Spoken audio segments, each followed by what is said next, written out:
ទំនាក់ទំនងរវាងហេតុនិងផលពេលអានអ្វីមួយអ្នកតែងស្វែងយល់អំពីទំនាក់ទំនងរវាងហេតុការណ៍មួយទៅហេតុការណ៍ផ្សេងមួយទៀតជួនកាលហេតុការណ៍មួយជាដើមហេតុដែលបង្កឲ្យហេតុការណ៍មួយទៀតកើតឡើងទំនាក់ទំនងបែបខាងលើនេះហៅថាទំនាក់ទំនងរវាងហេតុនិងផលចូលអានឧទាហរណ៍ខាងក្រោមល្បះដែលមានគំនូសពីក្រោមជាហេតុឯល្បះដែលសរសេរអក្សរត្រេតជាផល 1. ការបរិភោគត្រីច្រើននាំឲ្យមានអាយុវែង 2. គ្រួសារសមចូលចិត្តបរិភោគទឹកគ្រឿងព្រោះវាមានរសជាតិឈ្ងុយឆ្ងាញ់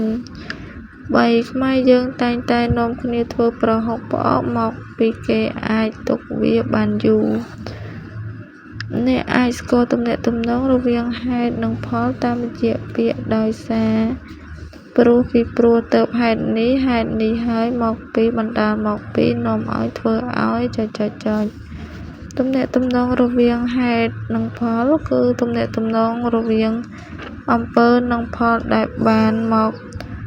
ពីអំពើនោះហេតុជាហេតុការណ៍កើតឡើងមុនឯផលជាលទ្ធផលនៃហេតុ